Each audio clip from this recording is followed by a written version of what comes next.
जय हिंद मेरे प्यारे बच्चों। ये जो चैप्टर चलने वाला है, चैप्टर 2 एनसीईआरटी से पहले करेंगे, फिर आपको इसके एक्स्ट्रा क्वेश्चन पे लेके जाएंगे। जैसे कि फर्स्ट चैप्टर के एक्स्ट्रा क्वेश्चन चल रहे हैं, वो आप देख पा रहे हो। तो अब सेकंड चैप्टर चलने वाला है, फिर इसके एक्स्ट्रा क्वेश्चन भी आने वाले हैं। ठीक है, तो चैप्टर सेकंड क्या नाम है? पोलिनोमियल। पोलिनोमियल्स क्या है? मतलब कि नोमियल का मतलब होता है न्यूमेरिकल वैल्यू या कोई नंबर। ये कोई नंबर चलता है। पोलिनोमियल्स का मतलब क्या है? उसमें बहुत सारे वेरिएबल्स हैं, मैनी वेरिएबल्स। तो बहुत सारे वेरिएबल्स मिलके एक इक्वेशन को होल्ड करेंगे और उसको हम क्या बोलेंगे? पोलिनोमियल्स बनाएंगे। जैसे सपोज दैट अपने पास क्या है, एक ए एक्स की पावर एन मान लिया। पावर एन में भी हो सकता है, क्योंकि पोली मतलब बहुत बड़ी पावर्स होती है। बी एक्स की पावर एन माइनस वन हो गया।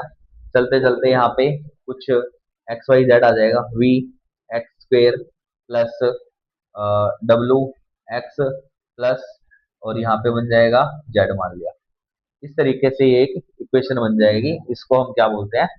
पोलिनोमियल बोलते हैं। ठीक है।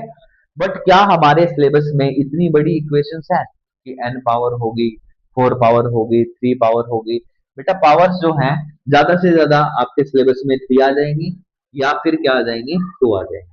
मतलब इसको आप क्यूबिक इक्वेशन बोलोगे अगर जो पावर आपकी क्या है, थ्री है, तो क्यूबिक इक्वेशन बोलोगे।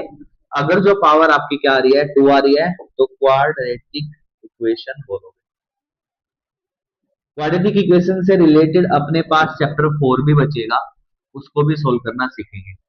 बट यहाँ पे हम किस तरीके से ट्रीट करते हैं चैप्टर को पोलिनोमियल्स वाले में, उस उसको देखना ये है कि यहाँ पे हम इसके सॉल्यूशंस को जीरोस बोलते हैं। क्या बोलते हैं?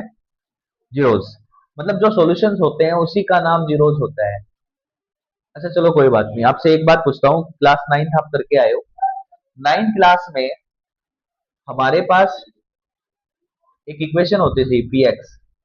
सपोज दैट कोई ऐसी इक्वेशन थी, इस तरीके की इक्वेशन थी।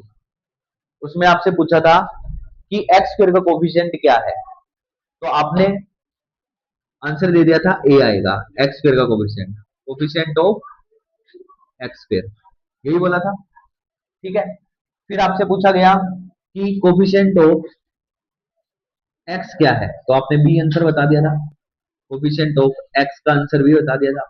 फिर आपसे पूछा गया कि कांस्टेंट क्या है, कांस्टेंट आपने क्या बताया था? सी है। तो इस तरीके से कोफिशिएंट पूछ लिए थे। लेकिन थी इक्वेशन कैसी वो? एक क्वाड्रेटिक इक्वेशन थी। और क्वाड्रेटिक इक्वेशन के फैक्टर भी करने सीखे थे आपने वहां पे। ठीक है ना। बट यहाँ पे थोड़ा सा जज कर लेंगे किस तरीके से उसके फैक्टर करते हैं और कैसे उसकी वेरिफिकेशन करते हैं, वो भी हम देखने वाले हैं। हाँ, तो हम यहाँ पे इसलिए पूछे हैं, देखो क्या हमारे पास रिमाइंडर वाली थ्योरम आई थी कि रिमाइंडर बच रहा है या नहीं बच रहा है? कि हमने क्या किया? डिवाइड किया था। डिवाइड किया था नाइन्थ क्लास के अंदर, डिवाइड किया था, इक्वेशन को डिवाइड किया था, है ना। इक्वेशन को डिवाइड करने के बाद कुछ ऐसी इक्वेशंस थी कि जिसमें रिमाइंडर बच रहा था। ठीक है। या फिर बोल रहे थे कि x minus one is a factor of this equation, तो वहां पे रिमाइंडर बताना है आपको क्या आएगा। तो आपने क्या किया? x equal to one put कर दिया था। कुछ इक्वेशन ऐसी होती थी जीरो होती थी बिल्कुल, और प्रॉपर हम बोल देते थे कि x का फैक्टर है। इस तरीके से सोल्व किया था। क्या पता आपका थोड़ा बहुत सिलेबस कटा भी हो वहां से। तो कुछ इस तरीके का ही चैप्टर था। बट यहाँ पे थोड़ा सा हमें क्या करना है, किस किस इक्वेशन के बारे में जानना है। पावर टू वाली मतलब ऐसी इक्वेशन बनेगी, और पावर थ्री वाली ऐसी इक्वेशन बनने वाली है। A X cube B X square C X और डी, ये इक्वेशन बनने वाली है। तो इन इक्वेशनों को हम देखेंगे और जल्द ही मिलने वाले हैं इन इक्वेशनों से। पहले एक्सरसाइज एक बार देख लेते हैं। 2.1 में किस तरीके से हमें बताया गया है क्वेश्चन कैसे सोल्व करना है, वो एक बार जज कर लेते हैं। ठीक है। एक्सरसाइज 2.1। इस 2.1 एक्सरसाइज के अंदर आपको कुछ ग्राफ देखने को मिलेंगे। सपोज दैट एक पोलिनोमियल है, पहले तो पोलिनोमियल लिखो। पोलिनोमियल का फंक्शन क्या है? पी एक्स है। ठीक है। मतलब कि कोई पोलिनोमियल एक्स की टर्म में है, इसका मतलब ये होता है। ठीक है, आपको क्या करने हैं, सोल्यूशन निकालने हैं। सपोज दैट आपके पास फर्स्ट क्वेश्चन ऐसा आ गया, इस तरीके से ये ग्राफ आ गया। दूसरा ऐसे बोल दिया, ये ग्राफ ऐसे गया हुआ है। तीसरा तीसरा यहाँ पे बना लेते हैं, तीनों में देख लीजिए, ये कुछ ऐसे है, ऐसे आया हुआ है। ठीक है, तो इन तीनों इक्वेशनों में या तीनों ग्राफ्स के अंदर ग्राफ नंबर 1, ग्राफ नंबर 2 और ग्राफ नंबर 3, आपको क्या बताना है कि जीरोस कितनी है, फाइंड जीरोस, ऐसे लिखा हुआ आएगा क्वेश्चन में, ये फाइंड जीरोस। अब एक बार बताओ, ये एक्स एक्सिस होती है, ये वाई एक्सिस होती है, ये कौन सी एक्सिस है, एक्स, ये वाई, ये कौन सी है, एक्स, ये वाई। अब आपको बताना है ये एक्स एक्सिस जो है, ये ग्राफ जो है वो कितनी बार इसको कट किए हुए है, एक, दो, तो कितनी जीरोज है यहाँ पे इसकी, टू जीरोज है सर। अच्छा, इसमें देखो, एक, दो, तीन, कितनी जीरोज है इसमें, तीन जीरोज है। इसमें कितनी जीरोज है, एक। एक्स एक्सिस को कट करेगा ना, उसी को देखना है, तो यहाँ पे कितनी जीरोज है, तीन, सॉरी 1। ठीक है, अब देखो यहाँ पे ये था पी एक्स, अगर जो मैं बोल दूं पी वाई, तो आपको वाई वाले कट देखने हैं। अगर जो पी एक्स क्वेश्चन में आया हुआ है, तो एक्स के कट देख के आप उसकी जीरोज फाइंड आउट कर दोगे।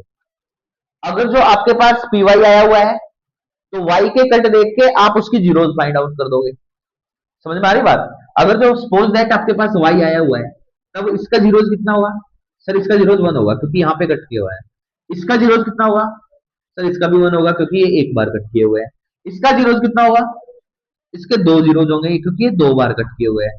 ये पी वाई के लिए है, किसके लिए है, पी वाई, मतलब polynomial in term of y. Y पे कट देखने आपको कि ग्राफ कहाँ पे कट कर रहा है। उस तरीके से आपकी फर्स्ट एक्सरसाइज है। अब एक्सरसाइज के क्वेश्चन लेके आने वाले हैं कि एक्सरसाइज के क्वेश्चन ग्राफ कैसे हैं, और फिर क्वेश्चन को करेंगे। ठीक है, जल्दी से जल्दी नोट कर लीजिए। हाँ जी, देखिए एक्सरसाइज 2.1 का क्वेश्चन, ये एक्सरसाइज 2.1 है।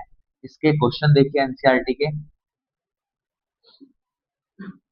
ये पहला ही क्वेश्चन है और यही आपके एक्सरसाइज में भी दे रखा है।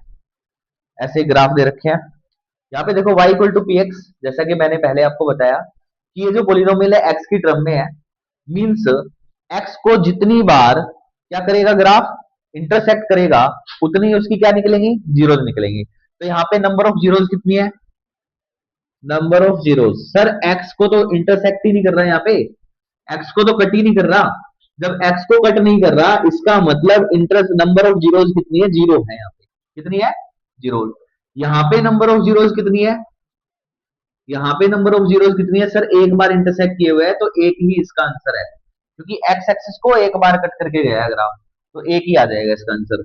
इसमें नंबर ऑफ जीरोज कितनी है, एक, दो और तीन, इसमें तीन आ जाएगा आपका आंसर। क्लियर है, इसमें तीन आ जाएगा।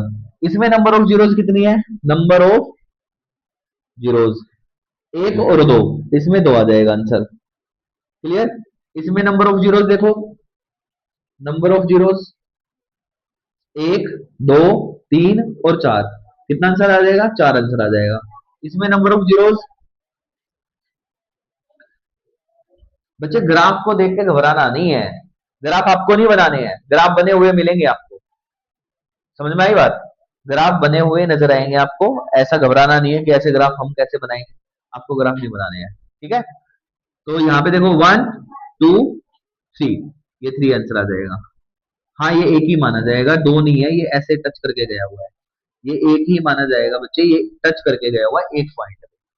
ऐसा नहीं कि उसको इंटरसेक्ट करके गया हुआ है, जस्ट लाइक ऐसे, ऐसे नहीं करके गया हुआ है। यहाँ पे दो बने हुए हैं, यहाँ पे एक बनेगा क्योंकि वो टच करके गया है। ठीक है, एक्सरसाइज 2.1 के सॉल्यूशंस आपको मिल गए हैं, किस तरीके से आपको निकालने हैं समझ में आ गया होगा आपके। ठीक है, तो इस तरीके की वीडियोस पाने के लिए चैनल को लाइक कीजिए, सब्सक्राइब कीजिए और आदर्श एजुकेशन के साथ बने रहिए।